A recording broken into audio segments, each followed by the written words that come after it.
What do you think? Kurt, too. It's a nice firm texture. Very banana-y. Kind of sour? No, I don't taste the sour part.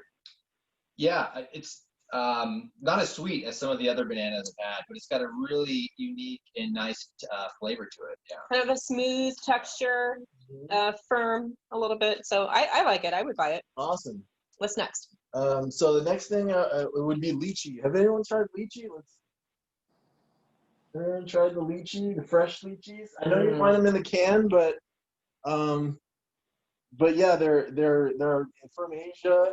It's very popular in Asian culture, and they're super good fresh. In a can, they're pretty good, but I like them better definitely. So you peel these. Yeah. Right, and you come up with this translucent fruit. There are pits inside, which you do not want to eat. Oh. Kind of a pineapple crispness. I like it. You like it? It's very refreshing, especially when they're cool. Pretty good, right? Mm-hmm. In the family, they're similar to longans or dragon eyes. If you guys have ever had a longan before, yeah, super tropical taste. Not too much of a weird flavor, but just kind of floral. Yeah, right. Pretty good. Very refreshing. Yeah, something else I would buy too. Okay, next on the list, yeah. Oh, we're gonna go with that one. Are you excited about that one? Okay. So strange. I think it's quite a unique thing to try. They're daring me on this. So this one, and this is not the whole fruit. This is like the end of it, but it's called a Monstera deliciosa, and it grows on one of the split leaf philodendrons that you find in like as a houseplant. Each one has these little hexagonal pieces, and when they fall off, like real easy, it's ready to eat. But until then, you can't eat it because it will burn your mouth. So they're quite a weird one, but let's see what you say about how the taste is. It's a really popular houseplant, right? Like I've seen them all over the place. Yep. Yep.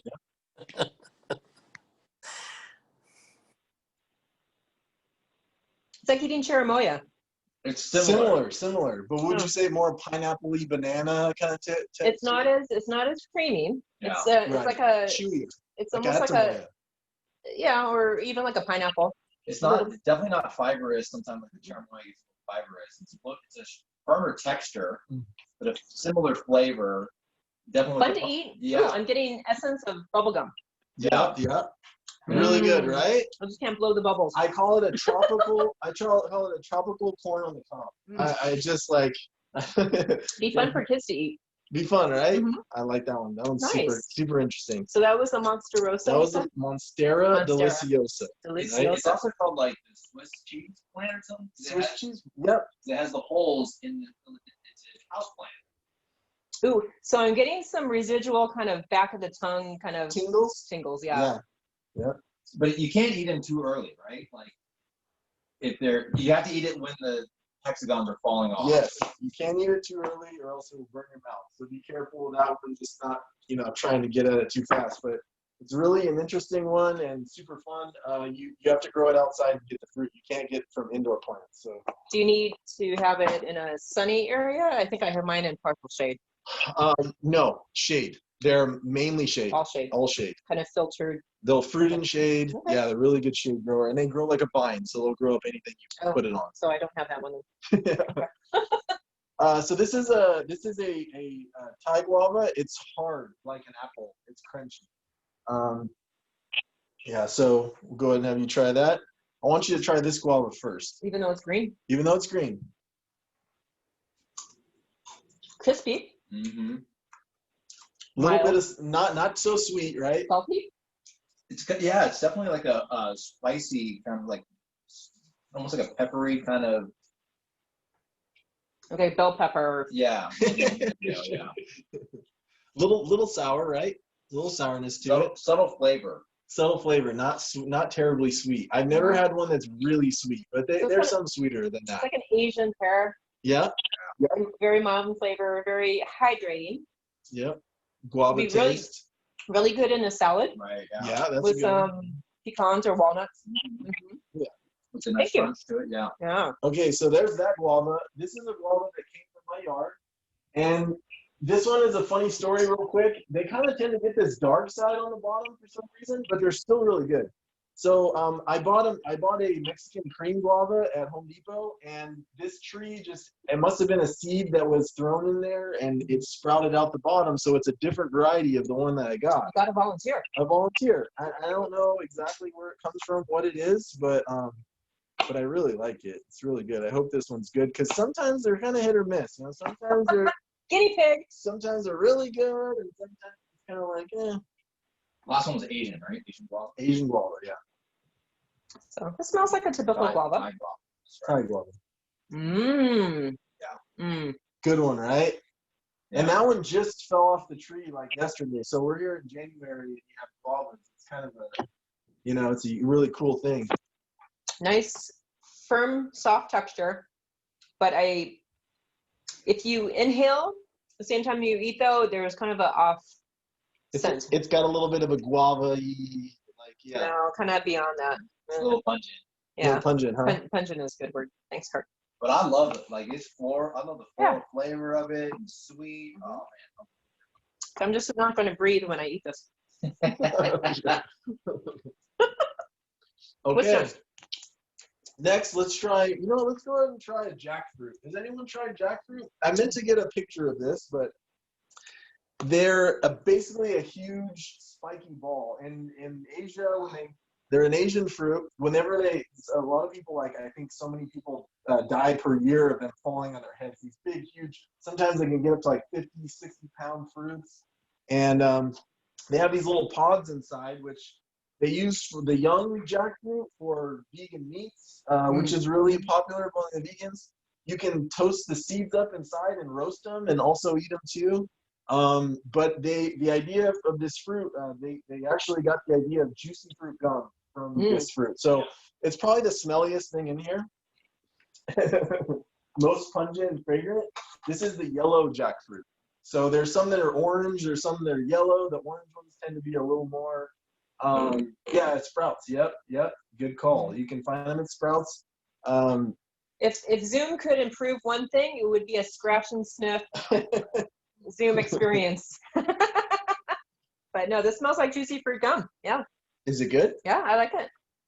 It's kind of chewy, right? Kind of like more firm texture. It's better, definitely better when you're chewing on it, tasting it, and smelling. I think it tastes better than it smells. For sure.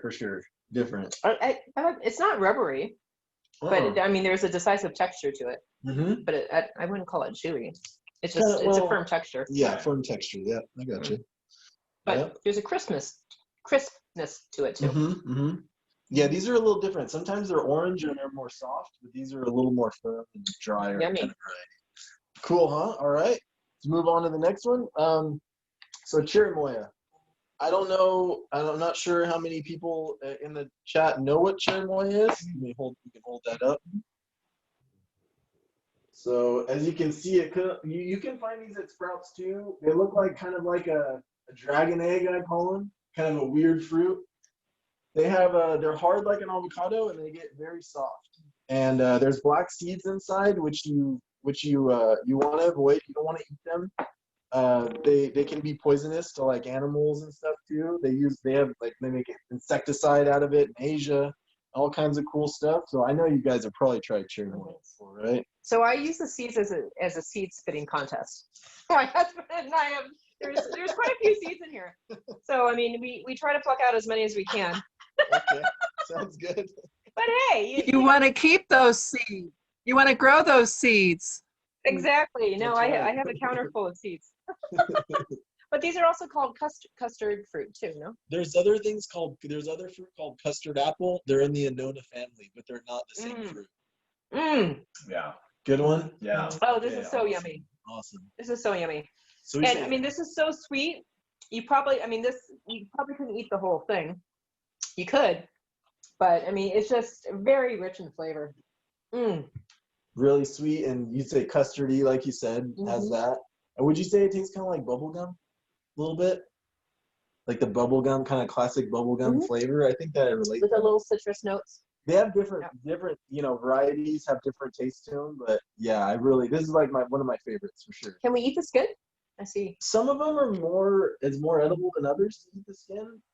Some of it's a bit bitter. Yeah, I find the skin a little bitter. Yeah. It won't hurt you. Right. It won't hurt you. It's better if you don't. Won't hurt you. So this is a good point though, because there's two types of people in the world with different taste buds. One likes the tart, the vinegary type, very acidic flavors, and then the other person, usually your spouse or your significant other, they like the sweet. And so where one person, for example, likes wine, one person likes dry, the other one likes sweet, the fruit's like that too. So everyone's gonna have a different experience. And you want to pick the fruit that you enjoy and that your family enjoys, but they might have different tastes and flavors for each person. Awesome. Super. What's next? Awesome. Okay. Moving right along. Okay, so good question for you. When's a good time to pick tangerines that are not bitter tasting? They're already orange. I would say when the skin starts to peel off of them fairly easily. That would be although some varieties are harder to peel the skin off of, but maybe try one. Yeah, I would just try one. Yeah, I wouldn't pick all of them at once and before trying them. I always definitely sample. And the tangerines have an early, mid, and late cycle. So you need to find out what your tree has. If you know the variety, you can look it up. And but otherwise, do the trial. Every tree has, depending on your microclimate, it can ripen differently or within a few weeks of different trees around your neighborhood. And honestly, there are some varieties that are just more bitter. So you might actually use that more as a juice, or I would use it as a vinaigrette. You can juice it and put it into your vinaigrette. Awesome. I made a mistake when I picked bunch tangerines. I didn't cut on the top, and I picked off, like I pulled the belly button. Yeah, and they all went bad. Oh so yeah. That's one thing I found out. Clipping them is better. Oh yeah. Okay. Okay, moving along. We got a gold kiwi. I know you can find these in the store as well, pretty easily. Gold kiwis are a little more sweeter, less sour than kiwis. You'd Not say. to be confused with gold Bitcoin right now. That's right. Wouldn't be able to afford this if this was Bitcoin. That's right. $40,000. Wow. That's This is good. Pretty good, right? Different than regular kiwis. It's not fuzzy. Right. Yeah, not super fuzzy. Yep. It's definitely not as sour. Mm-mm. And then much smoother. Yeah. Smoother flavor to it.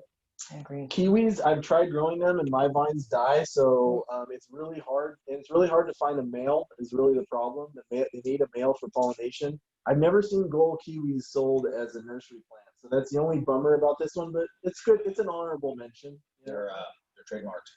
Oh, okay. There you go. So I'm pretty sure the golden kiwi is trademarked, so you won't be able to buy it as a grow out. Okay, so next, let's go to the dragon fruits. Dragon fruits. We got a few more left here there, but last but not least. So dragon fruits. This one came from the yard. It's called a sugar dragon variety. It's smaller, kind of like kiwi, red flesh inside. Really good one. This is like one of my favorites. It's self-pollinating, so you don't need to pollinate it throughout the year. It'll do its own job. It's great for pollen to pollinate other varieties that require pollination. But yeah, I love them. It's kind of like, the time of the year where it should be probably kind of it won't be as sweet as it was in the summer. But look at this color. Yeah, as you can see, it's really beautiful. Gorgeous. Inside. I feel like royalty eating this one. They're so nice. They're so cool. Beautiful. And the seeds are edible. Seeds are edible. Crunchy. But you can also, if you want to save the seeds and try to grow this, then you just filter it through. Yes, but you want to make sure what it pollinates. You want to pollinate with a certain variety that you like, and then cover that flower. It's a good one. Mm-hmm. You want to grow it from cuttings, not from seed. Yeah, from cuttings. Exactly. She's right. Cuttings is much better. True. Wow. Mild. Yeah. Hint of crunchiness. Kind of crystal-like. I love sugar dragons. But way delicious. Way more flavor than I've only had a couple of dragon fruits, and none of them I had are been particularly good. This one's really nice.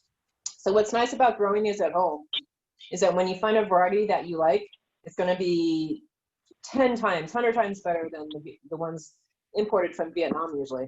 The Vietnamese white, yeah. Yeah, definitely a winner. All Awesome. gone. Okay, so you like that one. So I don't know if any of you seen this one. This is a yellow dragon fruit. I got this from the store, but I have one that took on my plant and it's growing, but I'm not sure if we'll make it during the winter. But this is a yellow dragon fruit, and just want you to tell me the difference between this one and then one that you just had. So, see what you think. We'll kind of run through. So hey, as we're finishing this up, get your questions into the chat, and we'll take maybe 2 or 3 questions. So tell me what you think of that one.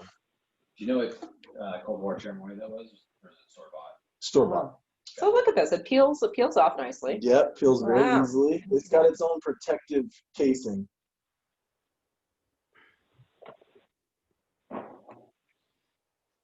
Is it a good one?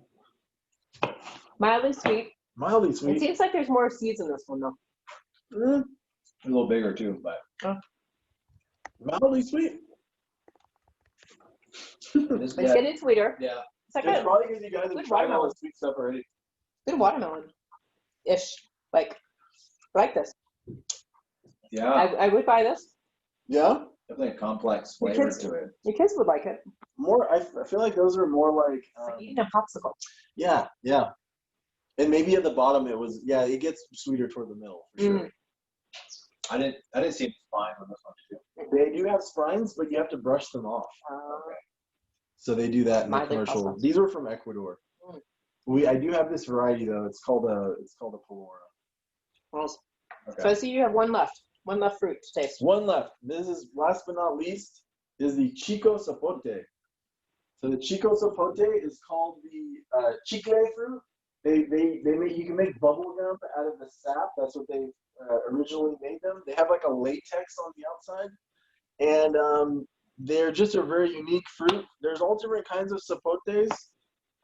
These are Chico Zapote, and they're kind of like an orangish brown in the middle. They have these seeds that have a hook on them, so be careful when you eat them because you could swallow that hook and they're not so good for you. But So first glance, the fruit inside looks like it's bruised, and like it's got that red Yeah. kind of hue to it. And so if I were to, it's almost like a papaya. You said papaya color. Kind sort of of. papaya, yeah. So if I didn't know any better, I know my husband would probably toss this out if you put into this. But no, it's good. It's like brown sugar. Oh, that's what's been. I'm thinking of a brown paper bag. A pear dipped in brown sugar. Would you say? Yeah. Yeah. Yeah, it's a good way of putting it. It's like it almost reminds me of like a sweet potato, but Mhm. like way better. Right. You know? And not, yeah. I mean, it's A little crystally texture. kind of gritty, right? Mhm. What would Pear say? type with that kind of grit to it. Yeah. This is a good one. I've had some that are good, and I've had some that are not so good. Like buying them here. I'd probably mash this up and maybe put it in my oatmeal or Mhm. cream of wheat or something. Mhm. So you can grow Chico Zapote and Chiku fruit here, but the trees are pretty pricey when you find them. And they're just certain varieties. I would recommend an Alano, which is a good grower here. That one's the one that's done well for me. There's macaque. There's all kinds of different varieties in there. But yeah, that's also one of my favorites. Every time we go to Hawaii, we get those, and I'm just waiting for my tree to produce. So hopefully it does soon. So yeah, what'd you think? Thank you, Nick. Yeah, no worries. Got a couple questions here. Yep, that's correct, Alan. Also called a sapodilla. Sapodilla, yep. Yeah. Yep. Can you repeat the name of the banana? What's that cultivar? It's called a Thai banana. Okay. Thai banana. Yep. This one you find in the store. I have ones outside that grow. They're called Namwa banana. You can do the Java is really good. Kind of similar shape and everything.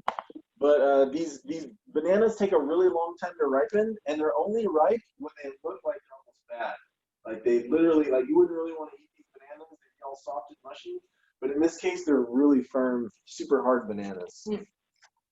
So, yep. So we had Thai banana and a Thai guava, right? Thai banana and Thai guava. Yep. The Okay. crunchy Thai guava. So this one right here. And then there's a comment about someone has a Chico, it takes so long to grow. I wonder if my zone 10B is not hot enough for the tree. 10B? No, yeah, for sure hot enough. Oh, yeah. Is it more of a Does it need the humidity? yeah, Does it need a is it greenhouse? humidity thing? You know what? No, they grow fairly well here. They take a long time to get big in the States. Like if you're in Hawaii or tropical area where there's a lot of moisture and humidity, it will grow faster for sure. Everything does. But there are people that have them here, especially if you're in like, OC San Diego area. It's fairly temperate here too. So I can, it's been okay to grow them here, but any question? Yeah. She said, what's the fruit that looks like a walnut? Alan, you're talking about this one? This is the Chico Sapote, where we just tried the Right. sapodillo. Take them off. Or this one is a, lychee. Lychee. Thanks, you, Josh. That's the one I double dipped on. It's kind of pink. It's a little hard to see, but it's more of a pink texture. And yeah, found this at the 99 Ranch Market. So you guys can find them. There's 99 Ranch Markets all over the place to find. Super. Yeah. What do you like better, lychee or longan? I like both, but I prefer longan more. Like I guess from the store, they just tend to be better. Lychee or hit or miss. Sometimes I find them and they're not very sweet or. So I just go for longan more. Different varieties. And when you're at the store, you have no idea what variety it is because they just put the general name up there. That's exactly right. Yeah. So Exactly again, right. grow your own. Well, thank you, Nick.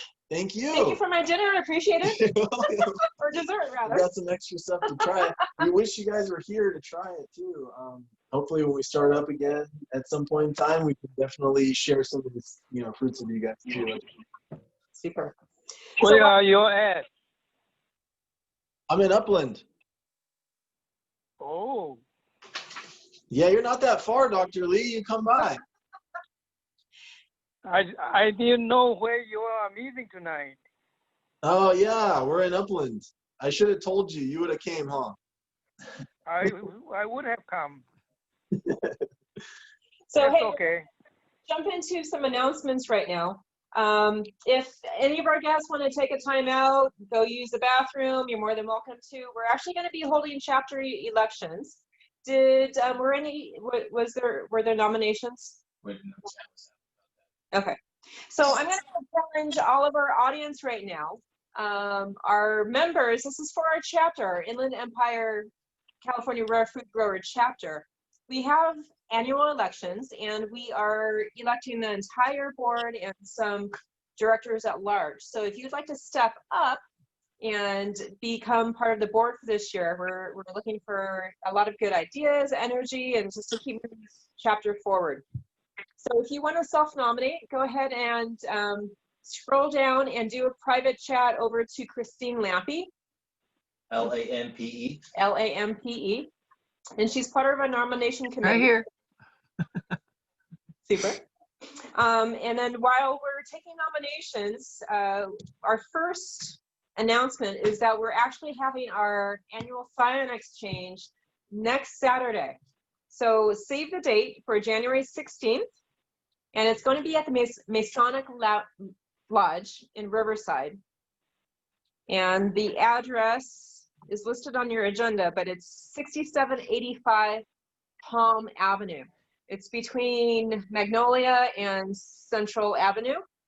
Okay, so it's the Masonic Lodge of Riverside. If you have any scions that you want to donate, please chat with Christine Lampe as well. And we are accepting the scion for donations that Saturday morning between 9 and 10. We open up the Scion Exchange. This is a free event. It's a public event. We start picking up, one of our chapter members will actually be collecting your orders. So there will be less contact for COVID precautions. We'll be wearing masks and gloves and washing our hands. But the members, the Rare Fruit Grower members that are donating scions will be the first to select other scions that they want to pick from. Then number 2 will be other rare fruit grower members. They'll be able to pick the science that they want. And then lastly, everyone else. So it's on a first come, first served basis as well, so that we can control any crowds that we might have. Usually we have, I don't know, anywhere from 20 to 30 people that show up. So this is a really good time if you want different varieties that you want to graft onto current trees that you have and grow your own fruit cocktail tree.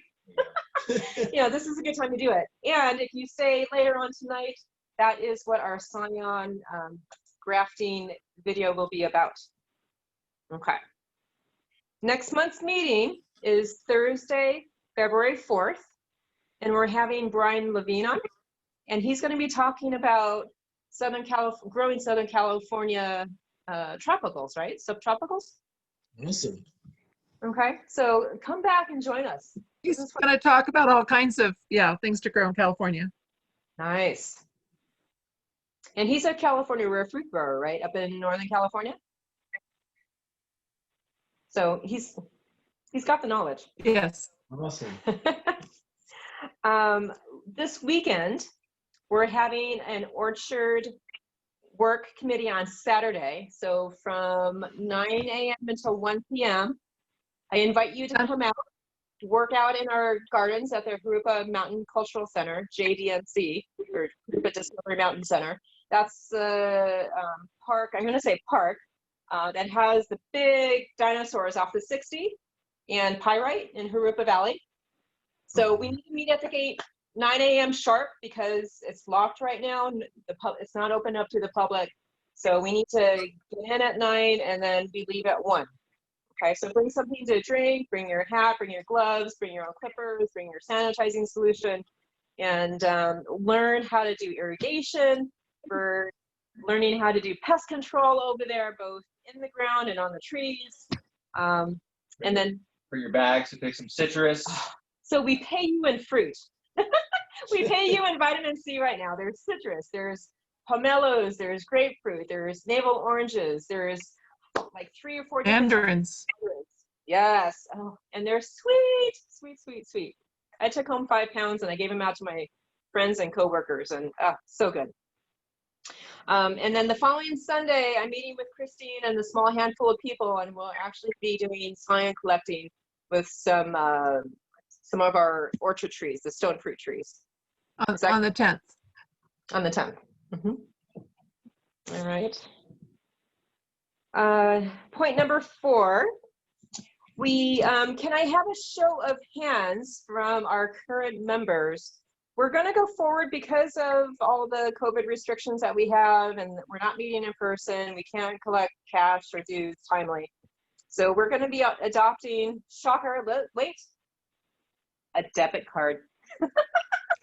And Venmo and PayPal so that you can send in your membership dues that way.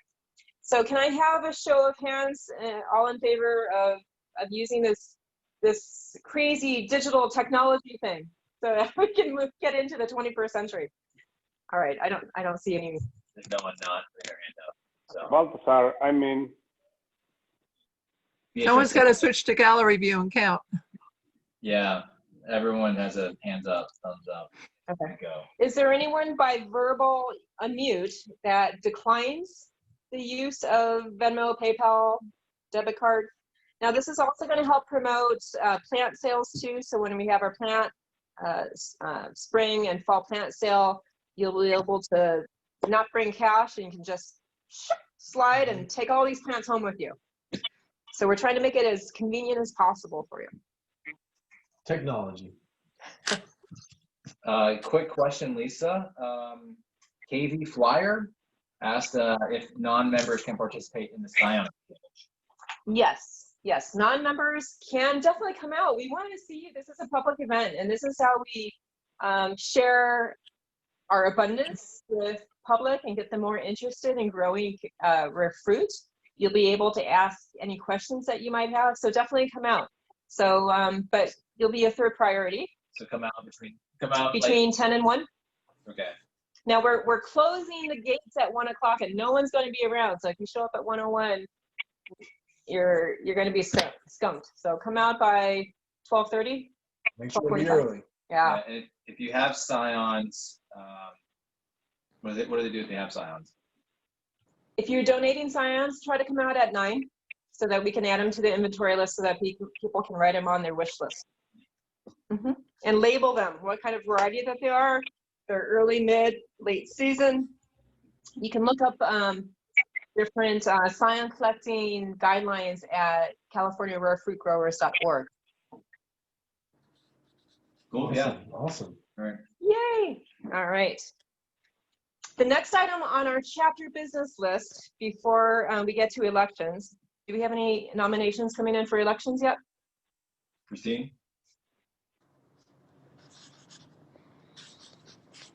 No? Okay. So I'm gonna I'm gonna touch on this really quick. For nominations, we are looking for chair, vice chair, secretary, treasurer, a director at large, and two directors at large. And then we have 3 volunteer positions: a membership director, which helps welcome people into our meetings, our hospitality director, which also welcomes people in, but also when we meet in person, it helps lay out the spread and makes people feel comfortable. Even in this virtual sense, we want people to chat and feel welcome here. And then lastly is our educational chair, which helps organize and coordinate the speakers for the rest of the year. So that's a very nice position. You get to network amongst other California rare fruit grower chapters. And it just really expands your horizon because you actually get to work with the speaker and help coordinate our educational meetings. So very important positions. All right. But not much work. It's just, come and help us out. I mean, how long have you been a member, Lisa? Less than 2 years. Same here. Yeah. You get to come try some fruit at my house, okay? How else can I come to you? And this is a really cool group of people. You give me a thumbs up if this is down to earth people. Nothing like you saw on TV last night with the elections. I mean, we are down to earth. Lisa, your audio got faint. That's okay. So we're down to earth people who grow delicious food here, share out of our abundance, and it's a really great place to go. Our member, so which brings us to our membership dues, which are due usually at the beginning of the year. We have a proposal to go to $1 a month. $1 a month, which I don't know what you can get for $1 anymore. I went to the donut shop and I couldn't even buy a donut for $1. So to be a chapter member, you also have to register with our national organization, which starts off at I think $21 for the year. But you also get 6 magazines worth of information from our national organization. So again, go to CRFG.org for more information on that. There's different, you can even be a lifetime member for a few $100s and you just pay once and you get to enjoy this yummy deliciousness. So the proposal that we have on the table, and again, this is for all of our chapter members, give me a thumbs up if it's okay that we prorate dues to $1 a month and $12 a year. Can you hear me now? So we're asking. That's better. Our current membership dues are $10 a year, no matter what time that you join. If you join in January, it's $10. If you join us in November or December, you still pay the full amount. So we're trying to kind of even things out and just whatever month you join, you pay $1 for the remainder of the year. $1 a month for the remainder of the year. So can I have a thumbs up if you approve of this $2 potential increase, or $1 a month? A thumbs up. If you disagree with me, please unmute yourself and give me a verbal nay. Balthazar, I mean, Yeah. Yeah, a lot of them don't have their audio on or the video on, so you won't know if they have a thumbs up. Yeah, they can pick one of the reactions like that. So the reactions are at the bottom of your screen. There's a smiley face. You just tap on that icon, and then you can select a thumbs up, you can select a wave, you can select a heart. Okay. You don't have to turn on your audio or your video. Again, if you disagree, go ahead and unmute yourself and say no. No, Lisa. Thank you. You're seeing the votes come in, and it looks like we are having a majority. I appreciate all the chapter members that are voting right now. Thank you. Your voice does count.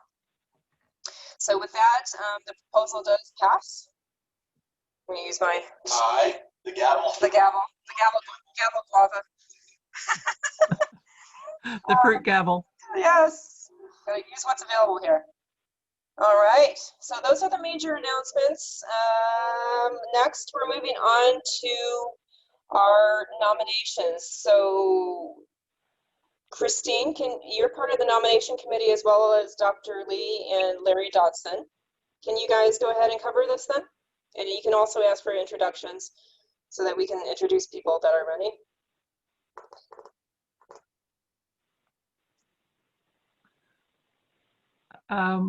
What is it you want us to say? Just what the nominations are? Or who on as part of the nomination committee, who have you received nominations for in which position? As of earlier today, I had not received any nominations other than the current officers are all running again. So can we introduce those? So chair is none other than Nick with, so this will be your second year running? Third year. Third, okay. Third year. So he needs some competition. Does anyone? I'm teasing.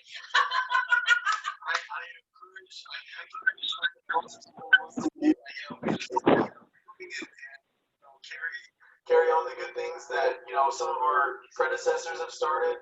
Dr. Lee, Larry Dodson. I mean, and there's so many honorable people in this group, and we want to carry it on for the next generation and show people how to grow things. People need to get healthy nowadays with all the COVID going on and everything. It's really healthy for your mind, getting out in the garden.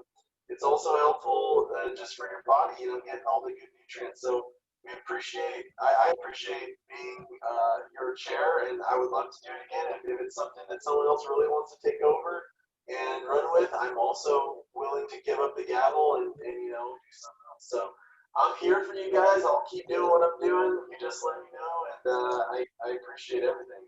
So. Who's next on the list? Vice chair. Vice chair would be Kirk Swanner. Hey guys, how you doing? Yeah, so Kirk, happy to be the vice chair again. Thank you so much for the opportunity. Super grateful to be part of the group.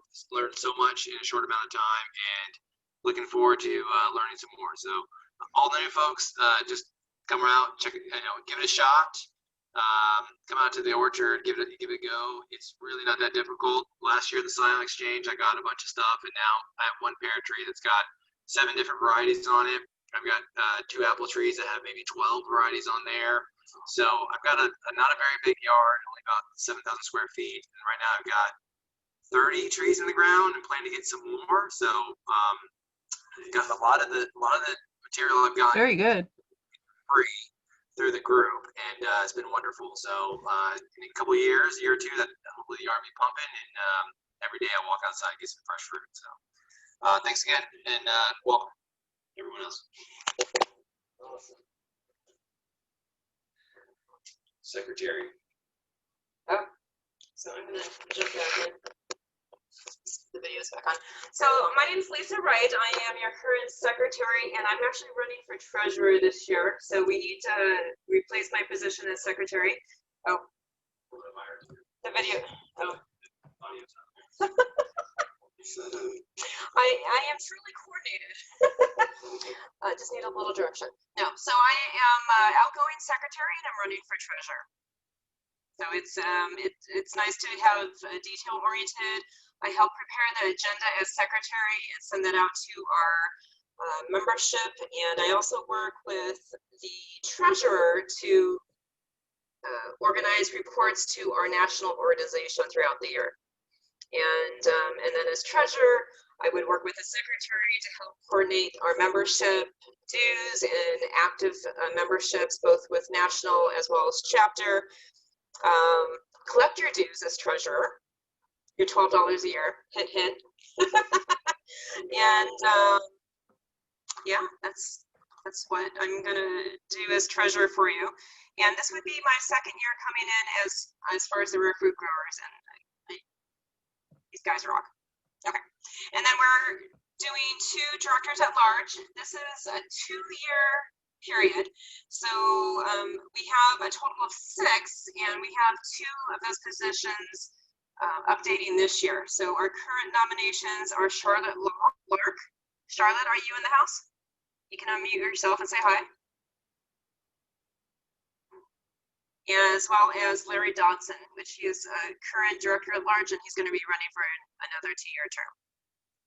He's part of our nomination committee. Larry, are you in the house yet? I'm here, Lisa. Thank you. Larry has decades worth of experience, and all of us younger folk try to pick his brain. So, but the directors at large are very important to us because they help steer the chapter and make sure that our members' needs are being met and we are fulfilling the mission of the rare fruit growers. Okay. And Christine, can you talk about the membership, hospitality, and educational chair? The membership is the one who keeps track of who our members are and who pays dues. When we were meeting in person, they were there with a clipboard and would keep the list as people came in, the attendance list. When we're making Zoom meetings, they would be taking note of the attendance from the screen names. That's why we're all asking all of you to put your first and last names there. The educational chair is the person who would help line up speakers, and we will help you. It's more just somebody who's willing to contact people, try to recruit them and get their information, what talk they would like to give, and get their bios. But we can help you with people to contact. Some of the older members will often make a lot of suggestions of speakers' ideas. So you don't have to be an experienced person and know all the contacts, just be willing to reach out. And then hospitality, when we met in person, that was the person who helped arrange our tasting tables where members and guests would bring samples of their current crop of fruits in the yard, or maybe what they bought at the 99 Ranch Market, to help people, see what's available. And also it was kind of sometimes a mini potluck. So that would be the hospitality. While we're meeting on Zoom, I'm not exactly sure what all they would be doing. I think that's it. And I'm newsletter chairperson, so I'm still doing that. Yay. Thank you, Christine. Okay. So do we have any nominations coming in off the floor? So again, this is only for current active members of our Inland Empire Rare Fruit Growers meeting. And just as a teaser, the sooner we get through these elections, the sooner we get to start the sign grafting video, okay? So we're gonna be moving this along here. Christine, do you want to go ahead and ask for nominations? And then if there are none, then we could just cast, what is the rules of order? Cast one secret vote and nominate that person. Should we ask for nominations for each position separately, or Yes. just in general? Yes. Okay, so are there any nominations for the chair? Like she said, give Nick some competition. Any volunteers out there? Right. We're gonna kind of run through this a little quicker. Okay, so going once, going twice. Yep. We're a little bit behind schedule, about 12 minutes, so we want to keep it going and keep you guys, keep everything so people can get back to their they gotta go. Because we know how funny elections can be. Yeah. So okay. Anyone else for chair? No. And if you want it, you come to me and I'll give it to you. We'll arm wrestle. We'll arm wrestle. Okay. Anyone opposed? Okay, all in favor? Aye. Okay, we got it. All right, great. Yay! Oh, all right. Okay, vice chair, Kurt Swanner. Again, That's Kirk Swanner. So currently incumbent, but if anybody would like to run against Kirk. Again, any volunteers? unmute yourself. Oh. Okay. And if you want Kirk, you can also do a thumbs up. Thumbs up. All right. Yay. Christine, do you see the votes coming in? Okay, going once, Oh. going twice. I guess that's it. Yeah. All right. Congratulations, Yeah. Kirk. Thank you. All right. Moving on to secretary. Are there any secretaries? Okay. Anyone that would like to fulfill the secretary position? We do need this position filled.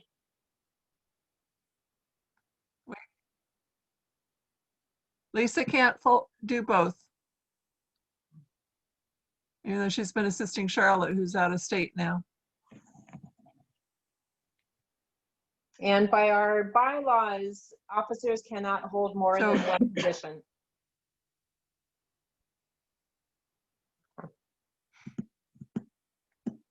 You want to tell them a little bit what a secretary does? Oh, I did do that. So you make the agenda, and then you also take minutes and you update the minutes and you send that out. We keep file, an organized file. Again, this is something that you do the best that you can at. I probably spend as secretary maybe 1 or 2, maybe 1 hour a month, if that, to develop that. When we have more activities going, I participate in the board meetings. That might be about another hour, 90 minutes a month. And then I type up the agenda for that as well as the minutes and keep that for our files. Christine? We would love for anyone to fill it that you. Okay, so any volunteers? Yeah, any volunteers, please stick your thumb up there. On your on the screen. Oh, man. On the screen. Don't give me a thumbs up.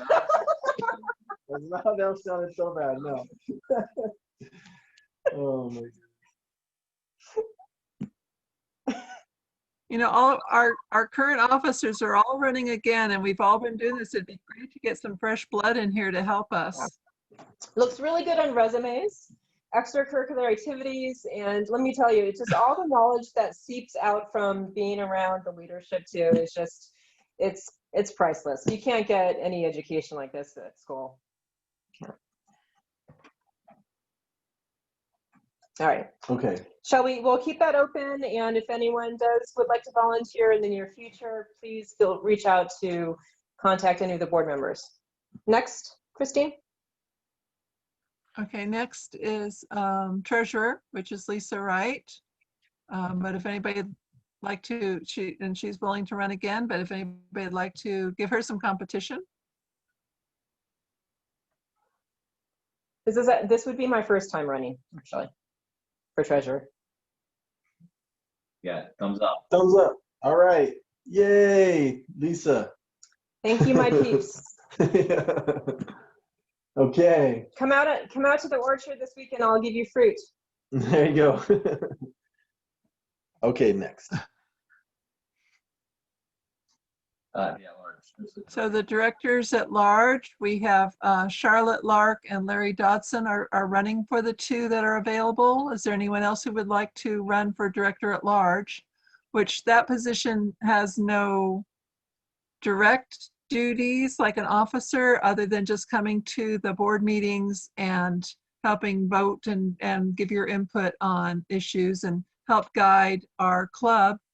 if you've got some ideas of what you would like to see us do, or you don't like how we've been doing things and want to help change things, step up.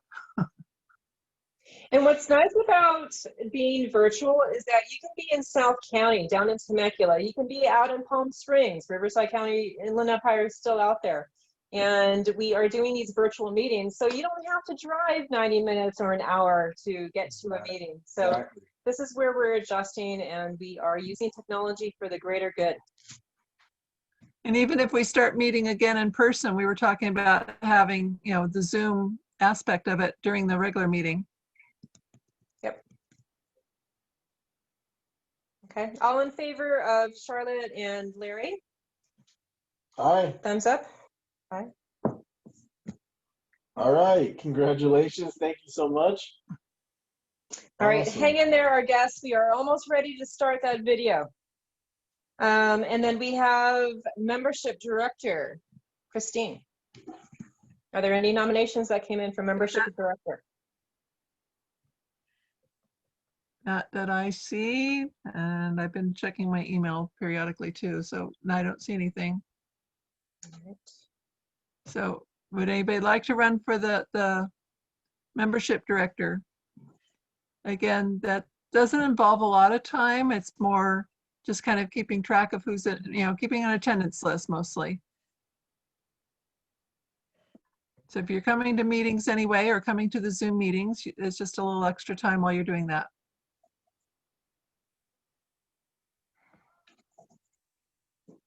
We're gonna have to twist some people's arms. That's right. Or bring out the yardstick in the voluntold position. No Right. fruit, no fruit for you if you don't join up. Christine, Yes. this is Catherine. Who's I'll that? do that. Aw, Catherine? Oh, yay. very good. Woo, Catherine. If it's just keeping attendance, yes. Yeah. Yeah, that's it. Catherine, what's your last name? What was that again? What is your last name? Mejorado, which is Mejorado. Okay. All right, super. If you can just put your chat privately over to Christine, and she can record that. Thank you. Thank Okay. you. Membership director. Woo, woo, woo. Her email, yeah. Thank you. We got a brave soul. You'll have fun. You'll grow. Stepping up, yay. Well, I'm new too, so Yes. I have to start We will- somewhere. We will give you extra fruit. Oh, yeah, definitely yes then. It's an easy sell, let me tell you. If you give me free food, I'm there. Okay, how about hospitality director? And currently, I don't know, there's not much for the hospitality to do while we're meeting online, unless you've got some very innovative ways of doing that. Mhm. Maybe things like just reaching out to people and I don't know how we could do virtual hospitality. And just even, maybe the first 5 minutes of the meeting, just welcoming people into the virtual Zoom meeting. That's a good plan, yeah. Yeah. So do we have any? Having pictures of tasty things. Yes. Do we have any hosts or hostesses that would like to share their creativity,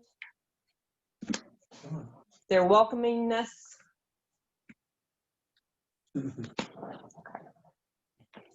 Some of our recent hostesses were actually setting up, tablecloths and making the table look nice and bringing centerpieces when we were in person. So online, I don't know, just pictures of that stuff would be fun too. Yeah, even posting, recipes or background, doing a design. That's fun. Well, if anyone, if you let it sink in and you decide you want to volunteer later, contact one of us. Okay, great. And then last but not least, we have the educational chair, which is a very important position.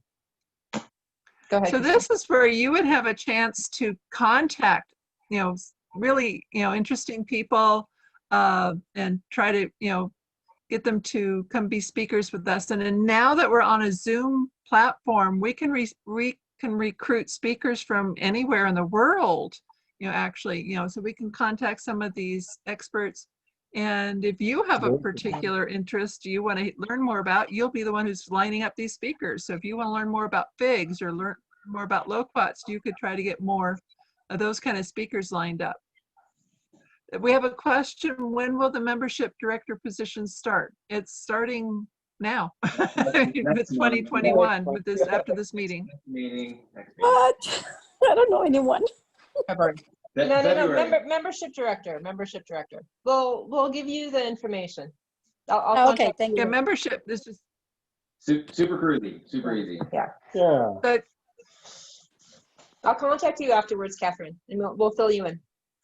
All right, thanks. But now we were talking about the educational chair one who lines up speakers. Anybody, you know, like I said, the longtime members, we will help give you some ideas of people to contact. It's just more, you know, someone who's willing to write emails and reach out to these people, and then So follow just up with, how- nailing down what their topic will be and trying to get them to send in a bio and a little picture, and then I can put that in our newsletter or on our Facebook page. So we need someone that has like a hunting, adventurous attitude, because even when we were warming up today in our little social 15-minute, you guys were talking about subtropical fruits and avocados. You were having a wonderful discussion on that. So that person would search for an avocado expert that could come and talk to our group for half an hour, 45 minutes. So that's the type of person that we're looking for. We offer them a stipend, you know, to come and help us to educate people. So it's not, you know, there's some incentive to coming and speaking. And if you know anyone knows anyone in the chat that would like to speak, please, you know, let us know, direct us in the right direction. So yeah. Yes, because we all want to learn. Alrighty. All right. Do we have any nominations, Christine? Or unmute yourself and nominate yourself? Not yet. Okay. Not yet? Okay, let's keep it going. We got to keep moving. Let's go. Next. So, as your newly elected treasurer, this is my first call is to encourage all of our current members to pay their $12. You can expect an email from me. And any of our guests, if you would like to become a member of California Rare Fruit Growers, please put your email in the chat to Kirk right now. Put your email in the chat privately to Kirk, and we'll get you a membership application that you can fill out. And just as a reminder to our current members and our newer members to be, you do need to be part of the national organization first, as well as pay for our chapter dues. Okay, that's not something that we ask, but it comes from our national organization. And just to clarify, like the national organization, there's a bunch of different entry points or prices that you can pay for. The cheapest one is the $29 that gets you the PDF magazine, as opposed to an in-person, a mailed physical magazine. So the most cost, you know, you want to try it out for 1 year, just do the $29 to the national organization. And those magazines are wonderful. Yeah, they're incredible. You also get access to the Festival of Fruit, which is a super fun event. I went to the last one in Pasadena. This next one is coming up in Santa Rosa. Yeah, Oh, wow. yeah. So when we're open. Yeah. In August. So Okay. yeah, you have a membership discount. Right. And the Festival of Fruit is, people came from Texas and Arizona and all over California to the one in Pasadena. So it's a super fun event, really educational and stuff. So it's wonderful. So you get all that with the national organization. I know it sounds convoluted. You have to join 2 groups, but it is what it is. But yeah, it's wonderful. It's well worth it. All right. So are we ready for the video? This is the moment that you guys came here for. Yay. There you go. Thank you for bearing with us. We appreciate it, all of you, for staying. Thank you. So scion is a way that you can get different pieces of fruit onto one tree. So within Southern California, many of us have very small properties. And if you don't want to take care of multiple trees too, if you just want to grow one tree, you can have different varieties. So without further ado, let's go ahead and start that video. Go ahead and text any questions that you have into the chat. We will be reserving about 5 or 10 minutes after the video to answer any questions. If I understand that it's already 8:18, this video is about 15 minutes long. And if you do need to leave, totally understand. Thank you for coming here. And if you can stay longer to get your questions and answers done, please feel free to stay. We'll be here until the questions have been answered. Enjoy the video. Just give me 1 second to get it going. All right. Do I have any current questions?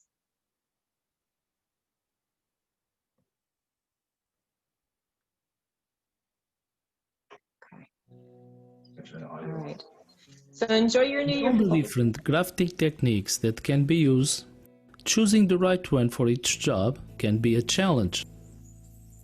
Several factors might determine the best techniques to use, the first being the fruit species.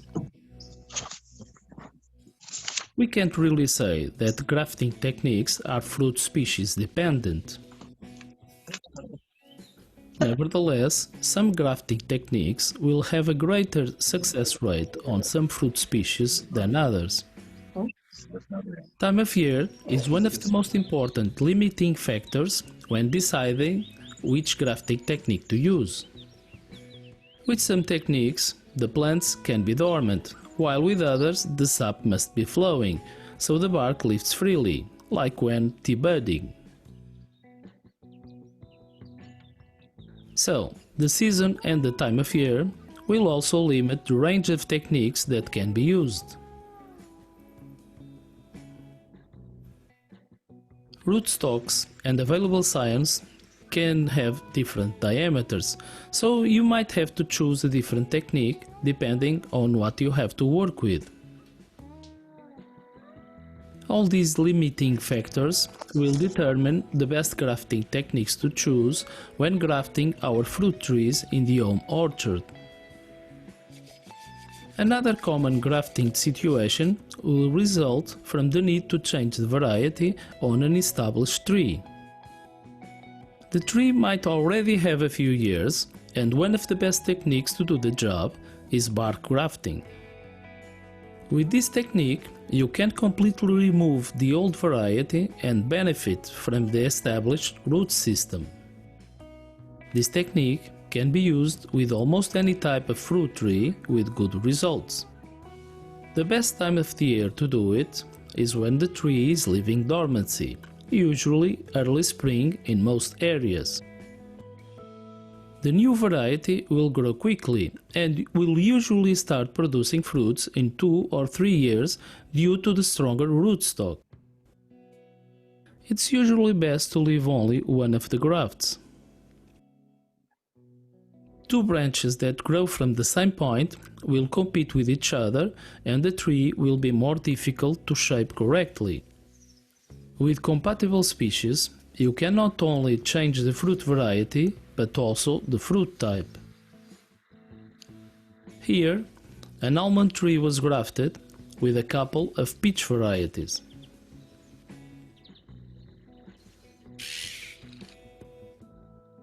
With older and bigger trees, you can even graft several varieties in different branches, producing a multi-varieties fruit tree.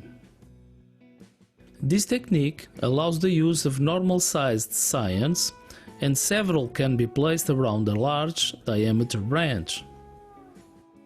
The connection between cambium layers is quite easy, unlike other techniques, as the cambium is right between the bark and the trunk.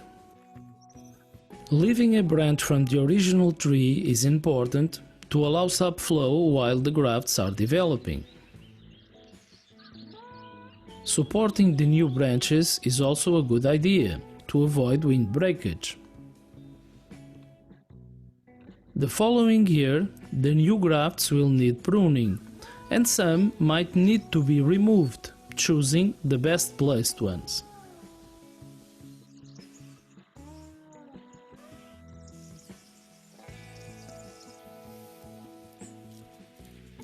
The same bark grafting technique can be used when changing varieties in younger trees.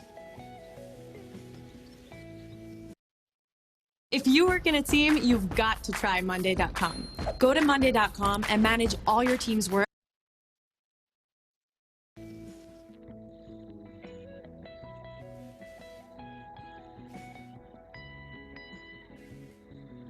As a norm, don't leave the two grafts, as one might develop stronger and the resulting tree will be unbalanced.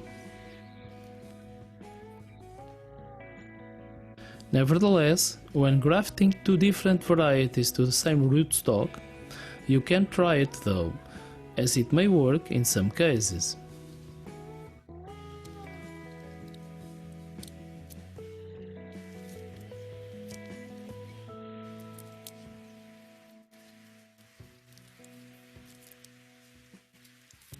But when you want to graft several varieties to the same tree, it may be best to leave some of the main branches and graft them instead.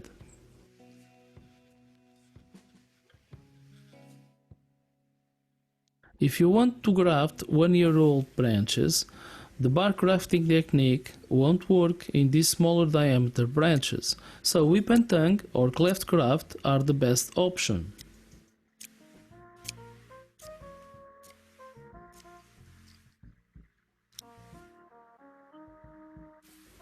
When using the whip and tongue technique, the diameter of the scion and the rootstock should be almost identical. If there is a difference in diameter, matching the cambium layers might be difficult, a non-existent problem when using the bark grafting technique. The cambium in this type of cut is a very thin layer that may be impossible to match with different diameter branches.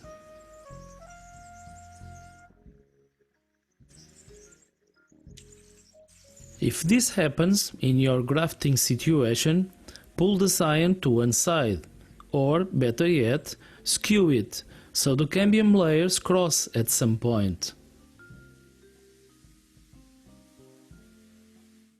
Although not being one of the easiest techniques, whip and tongue is one of the best, if you consider the percentage of success in a wide range of different fruit trees. It has lots of cambium contact points and produces a firm and solid graft. It's best used in early spring, just before the trees leave dormancy, but it's also effective in warmer months and in the fall. Adjust the graft firmly using tape, a rubber strip, or natural raffia. When using raffia or a strip of rubber, it's necessary to protect the graft union with parafilm. This avoids graft failure from rainwater or dehydration. Whip and tongue will work with most fruit types, including evergreen trees like this loquat. When grafting in warmer periods, don't forget to cover the graft with aluminum foil to protect it from direct sun. In some areas, parafilm might not biodegrade quickly enough. Be sure to remove it after the graft takes, or the moisture might accumulate inside and damage the graft.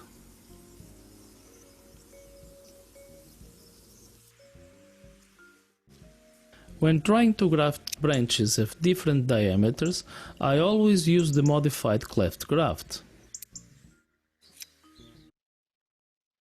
Guys, is this your new normal? My problem is right in the middle. It's all right here. Lose the weight with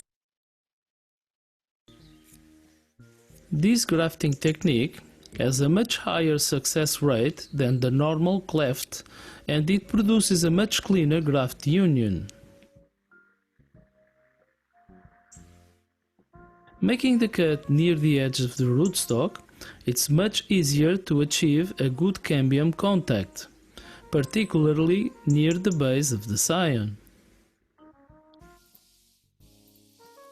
A shorter scion with only 2 buds works perfectly.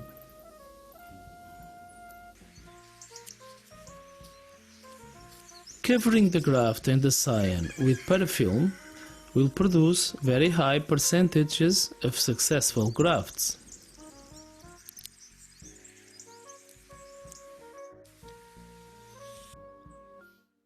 If you want to know more about the modified cleft graft and whip and tongue techniques, follow the links in the video description.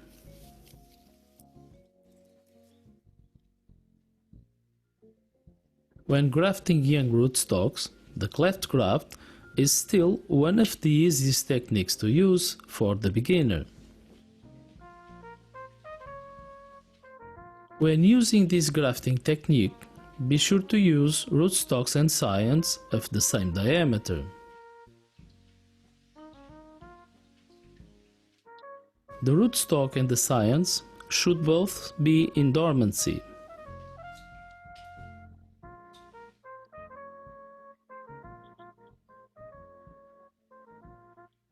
Grafting indoors and leaving the plants in a greenhouse will allow for a quicker developing graft when spring arrives.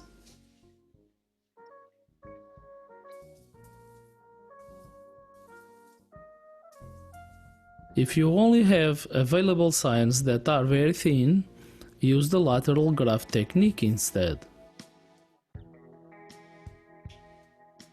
This type of graft will allow the use of extremely narrow scions. These would be useless with any other technique.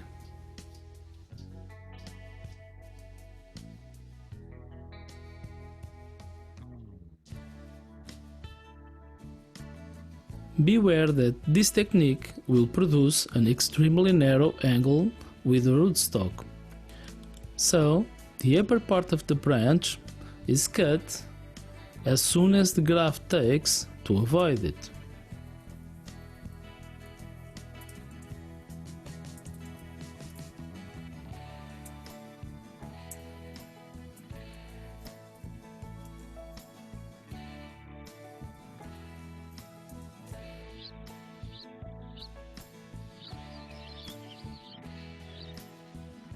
Lateral grafts can also be used to change varieties. This is a lateral graft executed in a branch of a young almond tree in early March.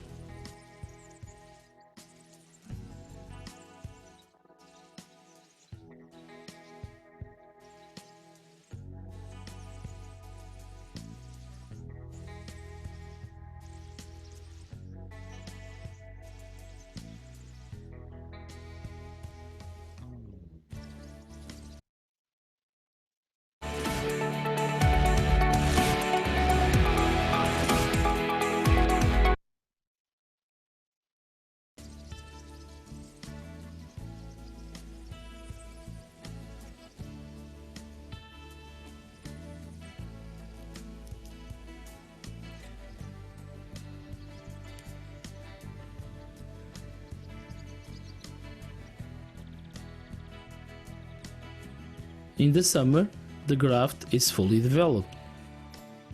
A second graft, unsupported, broke with strong winds.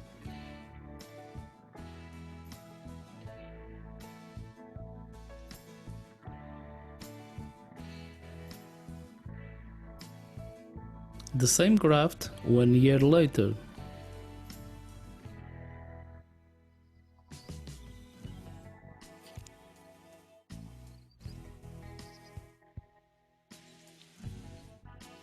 The same grafting technique used in a loquat tree.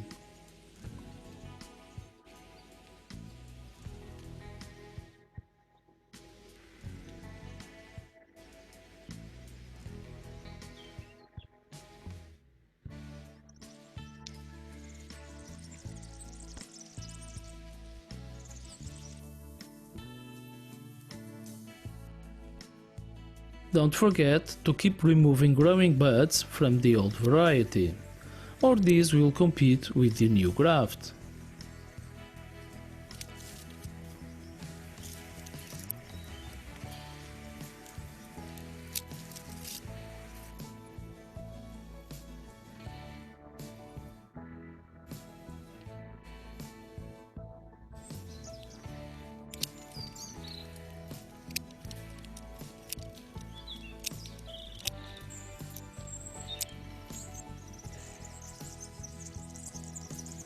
Finally, you can also use bud grafting techniques, like sheep budding or tea budding.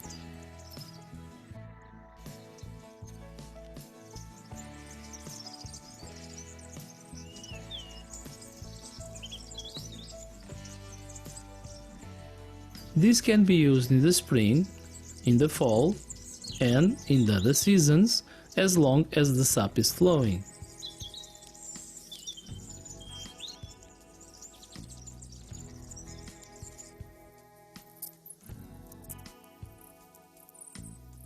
These techniques work with almost all fruit types, and they are the best when grafting material is scarce, as they only use one bud per graft.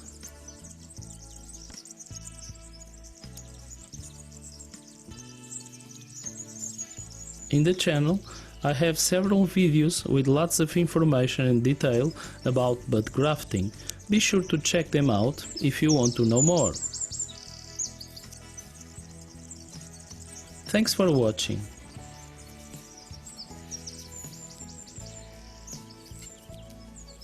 Like, subscribe and share the video to support the channel.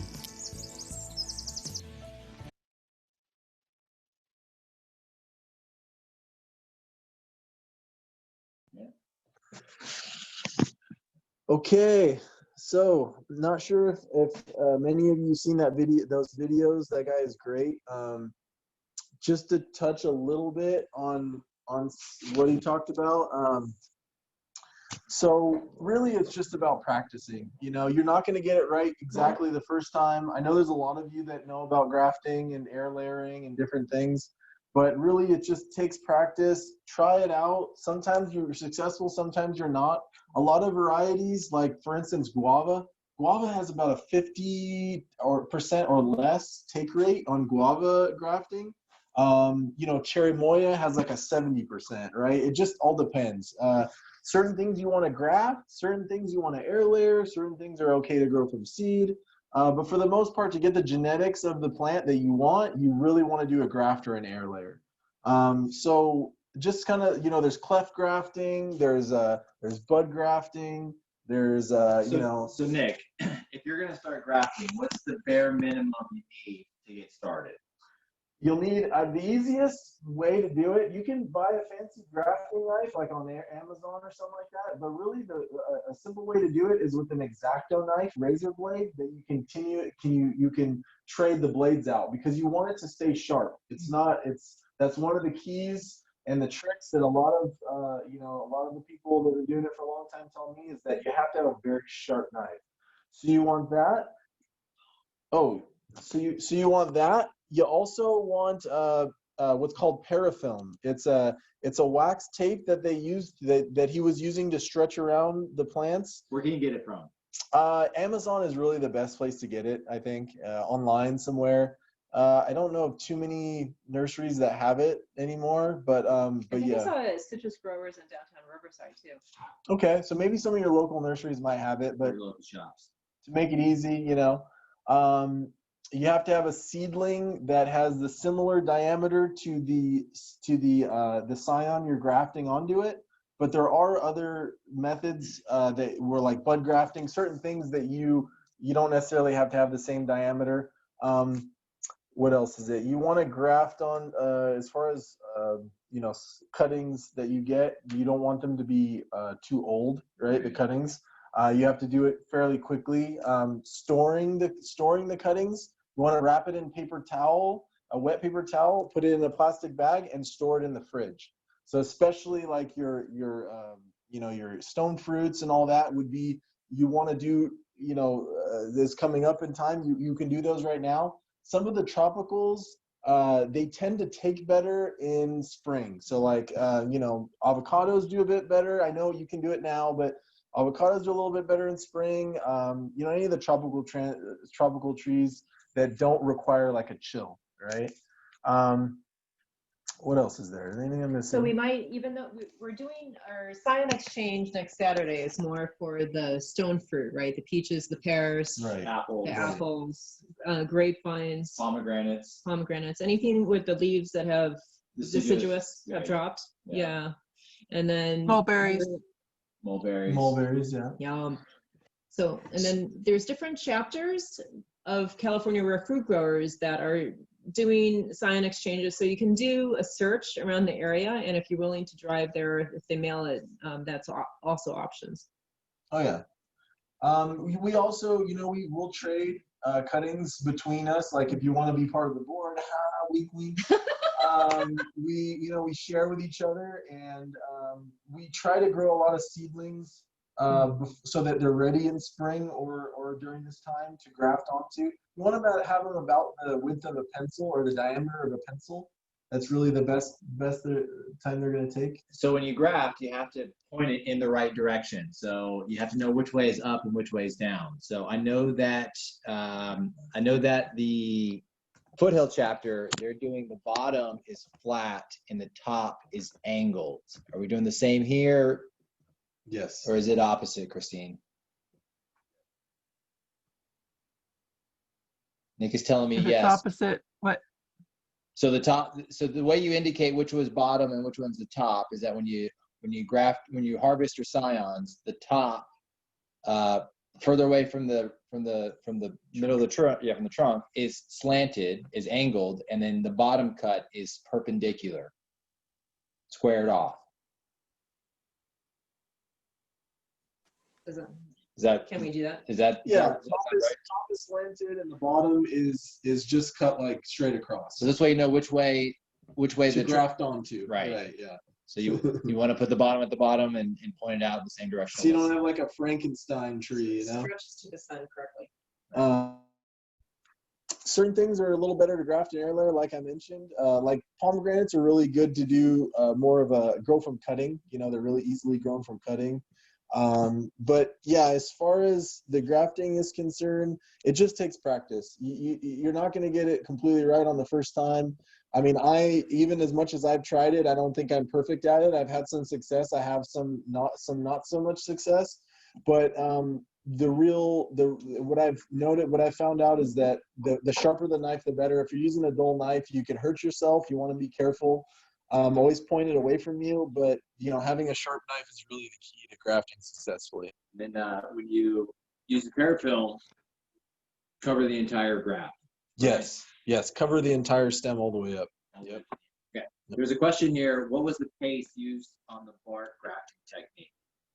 Was the paste what? When they cut it off and they put a couple small signs. It looked like a rubbery coating.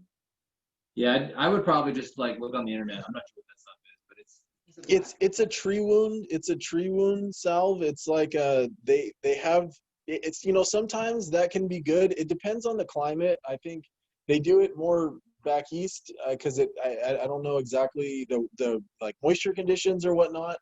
I've hadn't had so much success with using that stuff. I don't know if it's exactly necessary in this climate, but they say it helps. It's like a rooting hormone kind of thing, Baltazar said electrical tape is wonderful for grafting. Electrical tape, okay. Once you have to check the graft though, and once the graft takes, then you have to take it off because it doesn't disintegrate like the parafilm does. When I grafted last year, I put the parafilm on, and then I was going to use rubber bands to keep the wound closed. But I didn't have any, so I just used electrical tape. And then when the wound healed and the tree grew, it just popped it open. Yeah. And so really? I actually didn't have to deal with it. Okay. All right. Yeah. All right. But we still want you to visit your grafts and make sure that they took. Go visit your trees. How can you practice? Are we doing practicing techniques? Are we doing? Can they come learn at the orchard? Yes. So after the scion exchange, write down your email. Send us your email in the chat, and we can send you the newsletter so that you can see what work days are coming up. But usually Saturday mornings from 9 until 1. There's a note here from Ellen that Brand Ghettos has the parafilm tape. Awesome. I think that's what she's referring to. Thank you. Yeah. Thank you for sharing. I had a discussion here in the chat. One of the members was asking, did everybody need to have their own knives? If you have knives or grafting equipment, great. But if not, we can have extra. I have a couple of extra knives, but your basic, folding knife, I have just a Victorinox knife is what I use. So X-Acto yeah, knives. those can work, or as I think Nick Yeah. mentioned, that the X-Acto blades, because you can buy the several blades. When we're collecting the scions, though, a bypass pruner is fine, a handheld bypass pruner. Yeah, you don't need the knife for when you graft. And then also water with oil. Oh, a very important thing. You want to use hydrogen peroxide to clean your tools, especially when you use it from tree to tree. You don't want to transfer any diseases. PPE. Sanitize it, yeah. You want to sanitize it, yeah. I hear that hydrogen peroxide is really good. You can burn it. I've heard people use. I've heard some bad things about alcohol and that it doesn't exactly work all the time on certain varieties, certain things, diseases, I guess you'd say. It doesn't stop it. So hydrogen peroxide is really the way to go. So you want to make sure to clean your tools before you go from one tree, especially one tree to another, to not pass any diseases. And we'll have sanitizer available. And any kind of extra questions you have or help, we'll try to answer them. But you can always come visit us at the orchard, like when we do the 9 to 1 on Saturdays. We can show you and give you some techniques, just give you some pointers that we've learned on how to do it. Great point, KV Flyer. Parafilm is breathable, so it's one thing that has an advantage over electrical tape, and also the electrical tape will leave a residue. So yeah, great point there, KV Flyer. Thank you so much for that. So in the last 5 minutes, you can unmute yourself and ask us any questions. Or any comments if you like to. And to let you know, I've already gone to Mike Horak's orchard. He was our speaker back in September when he spoke on berries. But so I've already collected a bunch of scions from him. Lots of stone fruit, some kind of sapote. I know it's a little early for that. A medlar, which I only heard about medlars before. And some olives, 3 different varieties of olives, Manzanillo, Mission, and Frantoio, or something like that. Cool. Which I'm also learning that olives can be grown, don't have to be grafted, that you can grow them from cuttings. And several figs.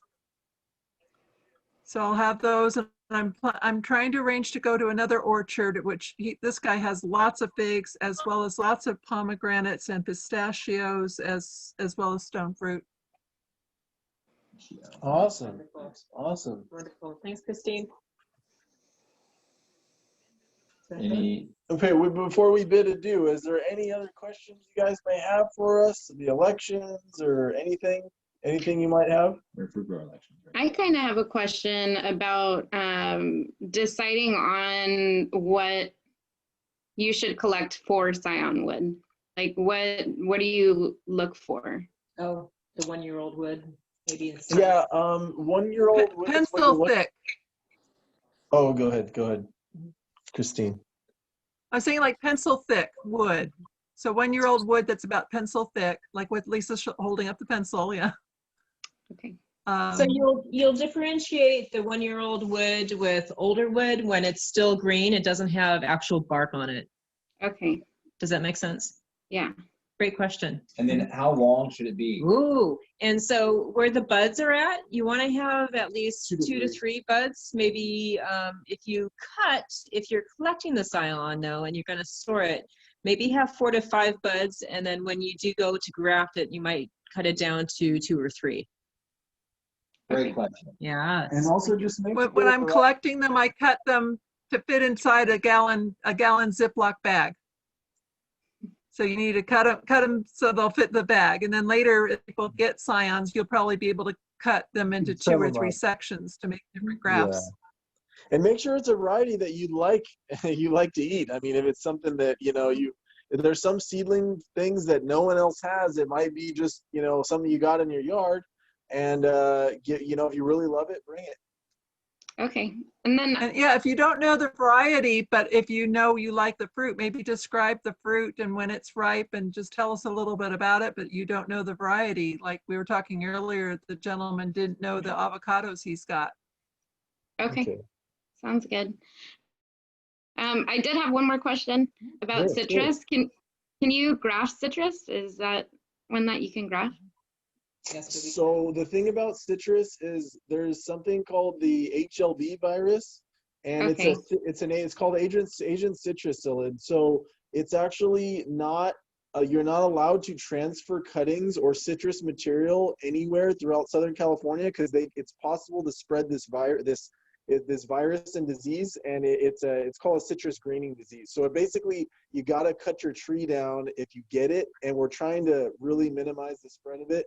So don't bring any citrus, no cuttings, no leaves. Make sure that we be careful about that one. But you can get citrus graft for it. Right. You can But get citrus budwork, but it has to be inspected, and it has to be from certain people that can provide it. We can't transfer it within our group. The UCR website. The UC citrus clonal program. Yeah, citrus clonal And you protection can program. order the budwood from like UCR from their citrus clonal program. It's just a few dollars. It's very inexpensive to get the budwood. Yeah, I can look up the link and post it. I'm wearing my mask to represent that all citrus is in a quarantine zone, and do not come to our orchard and attempt to sneak it out, because if you start spreading it around Inland Empire, you are responsible, and we cannot be responsible for those actions. So you can take the fruit, just nothing green on it. Sounds good. I'm actually in Sacramento. So the reason why I was asking though is because there's like a really good lime tree my brother's got going, and I'm just wondering if there's Thank you for asking though. Thank you. It's a really important question. So thank you.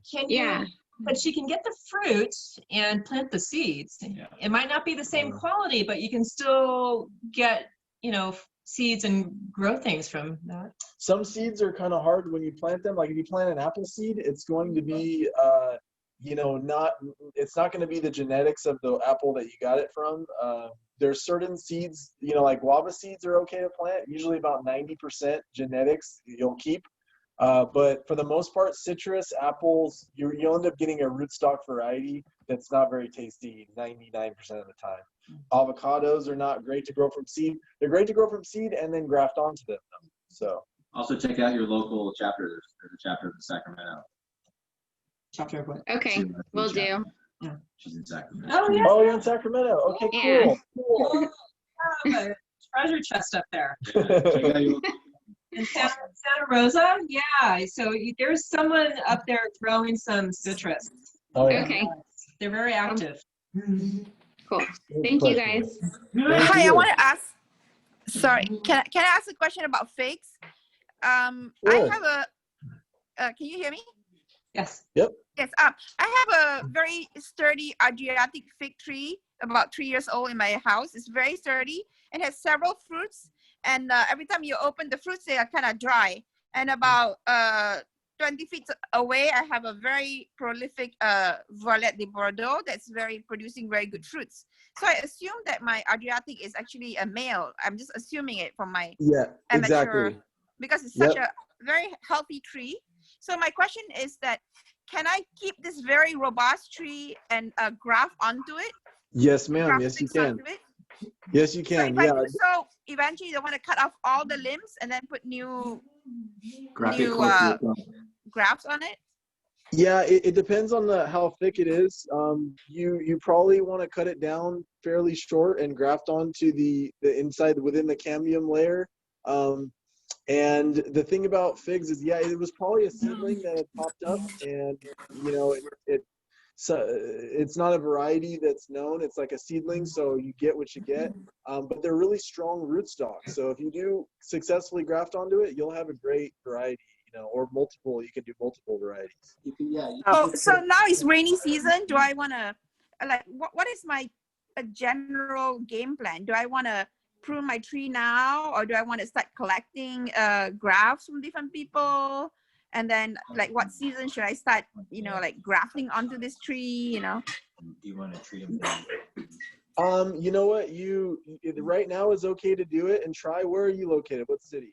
I'm in Costa Mesa, Zone 10B. Oh, you're good. You're good. Yeah, if you can graft onto it now and you're fine.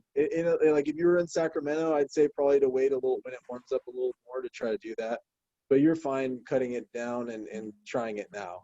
So Nick, if you have this grandiose 15 to 20 foot tree, normally it's recommended not to prune more than a third back so that the tree's not stressed. If we're trying to graft on items that we want, does that recommendation go out the door? You know what? I mean, it just depends. I have a peach tree down in the corner that I cut and I grafted onto. It was a huge tree, and it got smaller. It did kind of take a hit, but I mean, for the most part, certain trees have a lifespan. So if it's a really, really old tree, it might not be the best thing to graft onto. Like I know peach trees are like 30, 40 years they last usually at max. So it just depends on what you're grafting onto. Certain things will be better than others. And you can Thank you do so it much. manually too. So you Sure. can cut maybe a partial one side of the tree 1 year, and then you can go around and work and prune the tree each. You also have all these different. I don't know if Balthazar is still on the line, but Balthazar had a huge fig tree in his front yard that was not producing good fruit. He whacked off all the big limbs and top layered it. So you can really whack it down to almost nothing in the top layer. There you go. There you go. Thank you, Larry. From the Godfather. Thank you. Thank you. Good to know. From the Godfather. That's worth $100 right there. How far in advance or how long can you store your scions? Really, the max is like, I wouldn't say more than like a week. You know, I would say with right. Certain ones will last longer depending on the caliper of the scion. I haven't had much success after grafting after like a week, so I wouldn't really even wait that long. I'd say, you know, you just want to do it as soon as possible, but some will last a little longer, some will, you know, not do as well. Well, Nick, some scions can be kept in the refrigerator for a couple of months. Yeah, see, that's what I'm saying. Like, I tried to give a general kind of, you know, hey, just, you know, a basic form of it. Yeah, you know, typically it will say a week to 2 weeks, but yeah, certain ones will keep, like, you know, I know figs, mulberries, they last quite a while, right?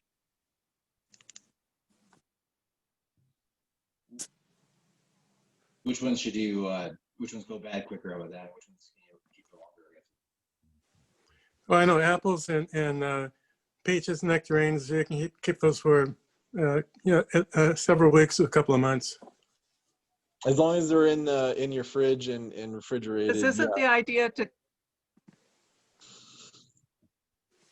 Plus, you're collecting the scions now, but sometimes it's better to wait until you start seeing the buds just about to break to graft as the tree's starting to push some energy. Right, right. Okay, is there any other questions? I know everyone's kind of taken off now. Is anything else anyone has to add? And it's, yeah, hey, please contact us on Facebook. You know, get a hold of us. OC Farm Supply has parafilm. OC Farm Supply has parafilm. Okay, cool. Yeah, and yeah. Thank you so much for being with us, everyone. We love doing this, and we appreciate you. We hope you have a wonderful night, and please come see us again next Thursday of next month, first Thursday of next month, 7 p.m. Happy New Year, everybody. Well, thank you, Nick and Lisa, for the tasting. Thank you, guys. Thank you. My pleasure. Take care. Everybody, thanks everybody for presenting such a good program. I really enjoy it. Thank you, Balthazar. Well, thank you for joining us. Come back. See you next month. Oh, definitely. I also like to do my payment, so send me a link, a way to pay. Okay, sir. Thank you so much. Thank you, sir. See ya. I've Take got care, his everyone. email written down.